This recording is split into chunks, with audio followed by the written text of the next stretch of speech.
Jadi nggak ngaruh mau Premier League proven atau enggaknya gitu kan. Pemain kalau emang gagal ya gagal aja gitu kan. Nggak ngaruh dia mau dari sesama klub Premier League atau dia dari ditransfer dari luar Premier League gitu kan.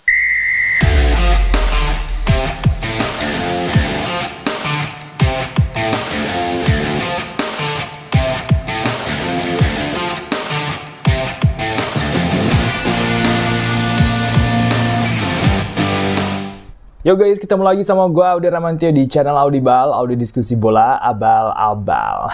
Ini kan Premier League di musim panas 2025 banyak banget ya pemain mahal dari luar Premier League yang datang. Ada Florian Wirtz dari Bayer Leverkusen ke Liverpool, harga 120 juta euro. Victor Gyökeres in total harganya sampai 85 juta euro. Benjamin Sesko juga 75 juta euro.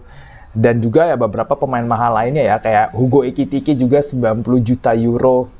Kan banyak nih akhirnya argumen-argumen yang muncul. Oh, mereka belum Premier League proven.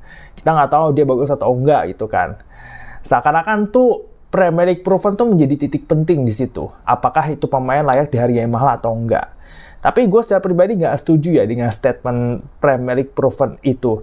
Karena menurut gue pemain bisa sukses di sebuah klub, apalagi dia pindah dari klub besar ke klub besar atau klub besar di negara lain terus pindah ke klub besar Premier League, itu nggak ngaruh dia pernah main di Premier League atau enggak, karena pemain-pemain yang main di Premier League aja ditransfer mahal ke sesama klub Premier League itu yang berhasil banyak, tapi yang gagal juga nggak sedikit. Contoh Fernando Torres dari Liverpool ke Chelsea, itu kan kurang Premier League proven apa itu. Torres ke Chelsea 50 juta dari Liverpool Januari 2011. Kita tahu Torres kayak apa di Liverpool.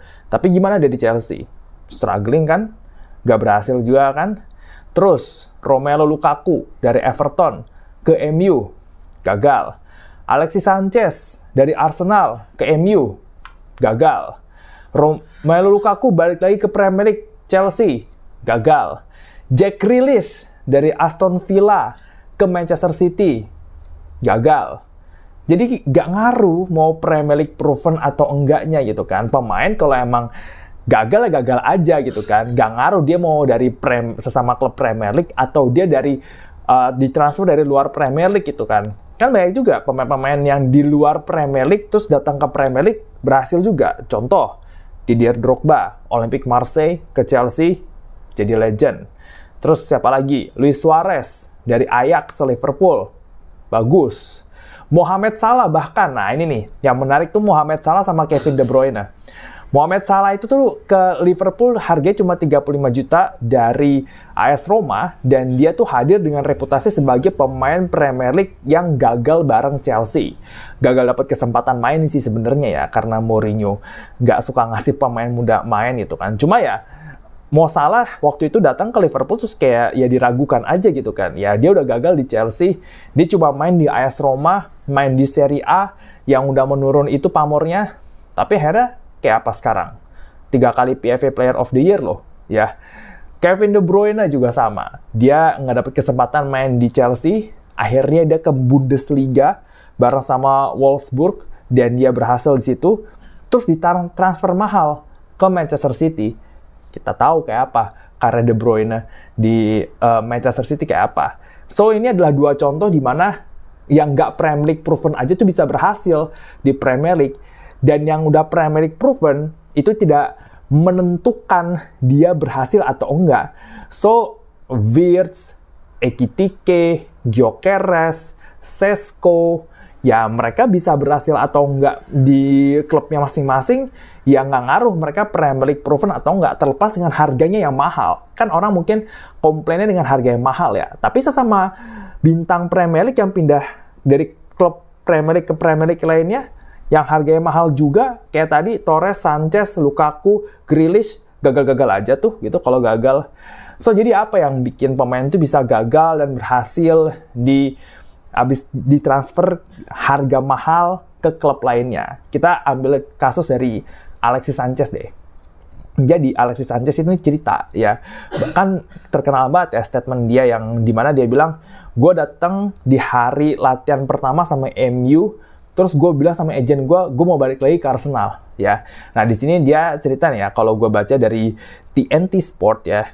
Jadi dia bilang kayak waktu dia datang ke sesi latihan, ya dia nggak tahu apa yang terjadi di dalam internal MU sampai dia akhirnya masuk ke sana.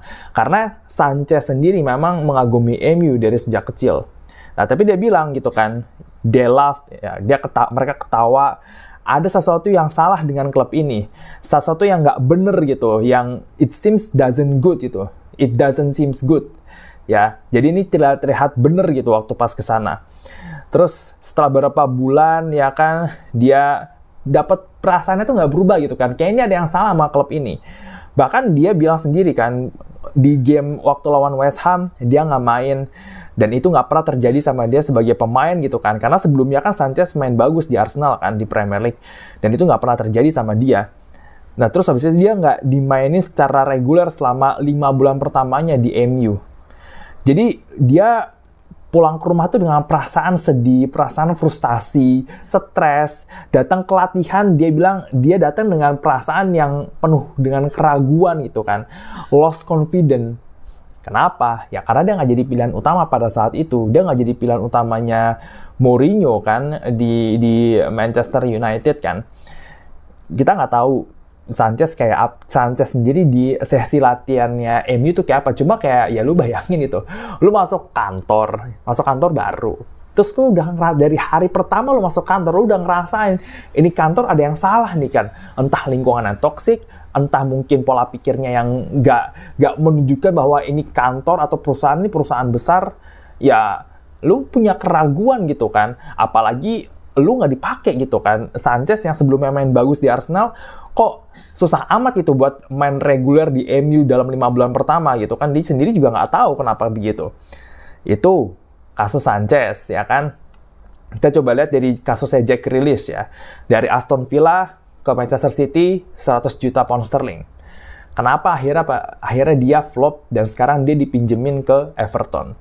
Salah satu penyebabnya adalah karena memang dari awal gaya mainnya Jack Grealish itu nggak sesuai sama karakter permainannya Pep Guardiola di Manchester City. Grealish itu pemain yang senang dribble, lari dari sayap nusuk tengah, atau dia coba shooting dari luar. Pokoknya dia pemain yang akan bagus kalau dikasih kebebasan untuk berkreasi sendiri, tanpa harus mikir sistem, tanpa harus mikir positioning, tanpa harus mikir kayak harus bikin kombinasi 1-2 dan lain-lain. Sedangkan Pep Guardiola, ini kalau dari ceritanya Thierry Henry ya, dia pernah cerita. Henry pernah cetak 1 gol di 1 pertandingan lah waktu main di Barcelona di bawah asuhannya Pep Guardiola. Dia cetak 1 gol, dia diganti di menit 60-an. Dan di situ Pep Guardiola tuh nggak senang dengan Thierry Henry. Kenapa?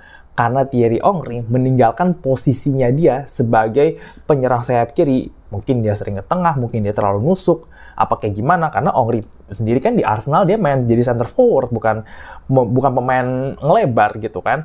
Nah, sama dengan kasusnya Grealish nih kan. Dia itu terlalu pusing dengan sistem permainan yang diterapkan sama Guardiola, ya kan? Dimana Guardiola tuh menuntut setiap pemainnya ya untuk disiplin secara posisi, bikin kombinasi 1-2 sama pemain rekan-rekan setimnya, kemudian yang nggak banyak dribble, nggak kelamaan nahan bola, pokoknya harus stick dengan sistem lah. Nah, Grealish tuh nggak cocok dengan itu. Belum lagi sama gaya hidupnya Grealish yang seneng mabuk, sedang pesta, ya kan? Nah, ini yang nggak disukain juga sama Guardiola itu kan. Dan itu menyebabkan ya bisa aja kepercayaan dirinya akhirnya menurun, performa yang nggak bagus. Udah gitu dia pernah komplain soal dia selalu ditanya-tanyain soal harga 100 jutanya, jadi pemain Inggris paling mahal dan segala macam. Itu bikin dia under pressure.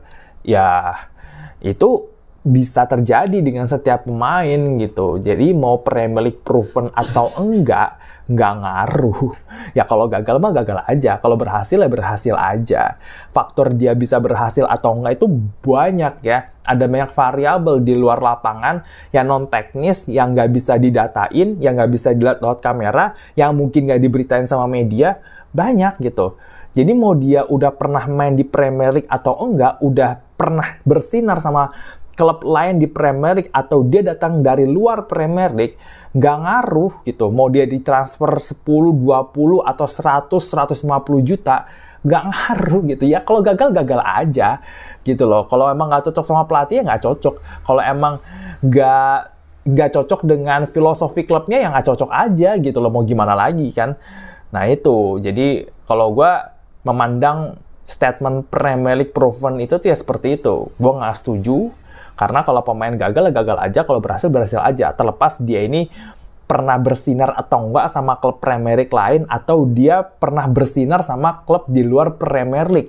Entah itu di Liga Portugal, Serie A, Bundesliga, Ligue 1, La Liga, ya liga lain memang ya mungkin tidak seketat persaingan Premier League, tapi tidak sejelek itu juga, ya kan? Kalau itu pemain bisa bersinar di tempat lain, ya mungkin ke Premier League itu bisa menjadi pembuktian. Kalau nggak berhasil di Premier League, ya mungkin memang nggak cocok aja sama Premier League-nya. Mungkin aja lebih berhasil kalau main di Serie A atau di La Liga, kan mana tahu, ya kan? Jadi ya untuk urusan Premier League proven atau enggak, tetap aja nggak ngaruh sih. Oke, itu aja. Tulis pendapat lu mungkin di kolom komentar ya, soal lu setuju gak sih sama statement Premier League proven atau enggak gitu kan, tentang keberhasilan pemain setelah ditransfer mahal dari luar klub Premier League gitu. Ya, bisa tulis di kolom komentar di bawah. Itu aja dari gue. Jangan lupa untuk subscribe channel Audible, nyalain loncengnya supaya dapetin notifikasi video baru, dan jangan lupa untuk masuk ke page gue di IDN Times, karena banyak banget artikel menarik seputar sepak bola di sana, fakta-fakta unik, profil pemain, analisis taktik, dan segalanya tuh ada di page gue di IDN Times. Linknya ada di deskripsi. Kita ketemu lagi di video selanjutnya. Gue Dara Mantio. Ciao, ciao.